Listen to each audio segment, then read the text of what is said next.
असंच पाहिजे तुला. आणखी कोण बोलणार आहे? कुठल्याही कारणाला ते उपदेश देत असते. उपदेश काही नाही, कारण असतं ते प्रत्येक सल्ले देतात ते स्वतःचं मत मांडतात की हे माझं मत बरोबर होऊ शकतं, कदाचित तुम्ही चुकीचे असाल, असं स्वतःचं मत मांडायची सवय आहे. तुमचं काय म्हणणं आहे? सल्ला की उपदेश असतो तो? उपदेश असतो, सल्ला नसतो. लवकरच या 3 मूर्तीच्या पुढे एक आश्रम काढता येते. आता मिस्टरांकडे द्या. माझी तक्रार अशी आहे, ती स्वतःकडे लक्ष देत नाही. कारण कोणतंही काम, घरचं काम असून दे, बाहेरचं काही कामं असतील, सगळ्यांची कामं वेळेत. सकाळी उठल्याबरोबर ओम 7:30ला बाहेर पडतो शाळेला, त्याचा डब्बा बनवून देणं, सगळं करणं. लगेच 9 वाजता आचेला जाते, मी 10:30ला निघतो. 10:30पर्यंत माझंही तयार, म्हणजे सगळ्यांचं चॉईसचं तिनं बनवायचं, सगळं करायचं. पण स्वतःच्या चॉईसची एकही वस्तू कधी बनवली नाही. आम्ही आज तिघापैकी जे चॉईस प्रत्येकाचं आहे, कसं आहे, मी आणि आचेला नॉनव्हेज इटर आहे, ओम आमचा प्युअर व्हेज इटर आहे. आणि ओमसाठी वेगळं बनवायचं, आमच्यासाठी वेगळं. आणि आमच्या नॉनव्हेजमध्ये पण आचेला फिश इटर जास्त आहे, सगळ्यांच्या आवडीचे पदार्थ ते बनवणार आणि त्यातले जे काही शिल्लक राहतील तेच आपण स्वतः खाणार. बरोबर. मी बऱ्याच वेळा तिला समजावून सांगितलंय की तुझ्याही आवडीच्या काही गोष्टी असतील त्या तू करणं गरजेचे आहेत. त्यानंतर इथल्या म्हणजे बऱ्याच महिला ग्रुप असतील, काय असतील, त्यांच्यात जाऊन हे मिसळून हे करणं. पण कधीच नाही घरचं काम आलं, बाकी सगळं काम बाजूला ठेवणं, पटाक्षण येणार, घरचं काम करणं, परत निघून जाणं. बरोबर. म्हणजे असा चांगला स्वभाव आहे मला. म्हणजे असं मला म्हणायचं आहे, खरंच तुम्हाला असं वाटतं की त्यांनी स्वतःसाठी वेळ दिला पाहिजे? थोडा तरी द्यायलाच पाहिजे. द्यायला पाहिजे. खरंच तुम्हाला वाटतं की त्यांना थोडासा रिलीफ मिळाला पाहिजे? मिळालाच पाहिजे. त्याच्यासाठी तुम्ही जरा वेळेवर आलं पाहिजे. हे बरोबर आहे, हे अगदी बरोबर आहे, अगदी बरोबर आहे. माझ्या मनातलं आज आलो मी माहेर आहो, बरोबर आहे. हे सगळं वाटतं, पण मी मात्र उशिरा येणार असं नाही. एक पाऊल तुम्हालाही पुढे टाकावं लागेल. इतक्या वर्षाचा सुंदर संसार आहे.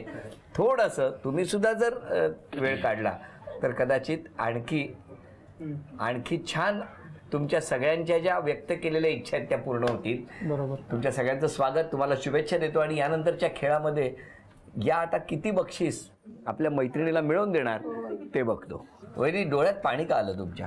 मला त्यांनी खरंच एवढं कौतुक केलं ना, ते ऐकून मला अगदी भरून आलं. किती वर्ष झाली लग्नाला? 20 वर्ष. बघितलं, त्याच्यासाठी मला यावं लागलं त्यांचं कौतुक. खरंच कधी असं स्वतःहून नाही केलं कधी कौतुक.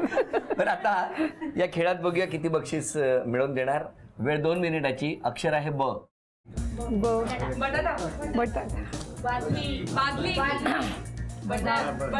बटर बटर एकच, एका वेळेला एकच आहे ना. बटर बटर बटर आतमध्ये. बटवा काकी बटवा.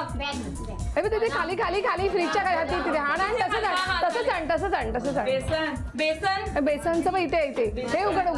हा, हे उघड. खाली खाली खाली खाली. हा, ते डबा आहे. हा, तो डबाच आण.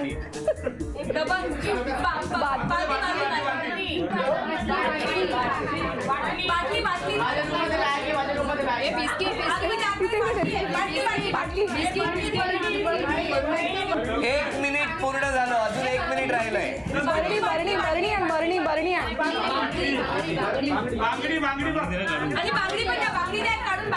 नाही, काढून नाही आणायची तिथून ड्रेसिंग रूम मधून. अरे बांगडी तिथे आहे ड्रेसिंग रूम मध्ये. अगं ड्रेसिंग रूम मध्ये बांगडी.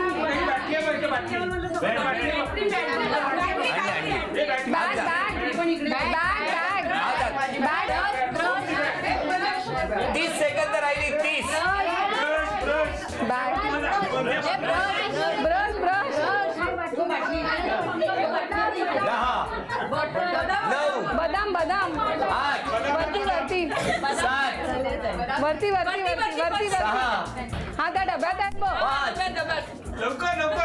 4 3 खोला ती बदाम वाहत आहे. 2 1 वेळ संपली. सांगा काय काय आणलं? बादली, 1 बेसन, 2 बिस्किट, 3 बाटली, 4 बटर, 5 बदाम, 6 बांगडी, 7 ब्रश, 8 बटाटा, 9 बॅग. 10. झी मराठीकडून ही चिंच पेटी तुमच्यासाठी. 5 वस्तूंसाठी 1000 रुपयाचं बक्षीस झी मराठीकडून तुमच्यासाठी. थँक्यू. केप्र यांच्याकडून ही भेटवस्तू वहिनींची हवी.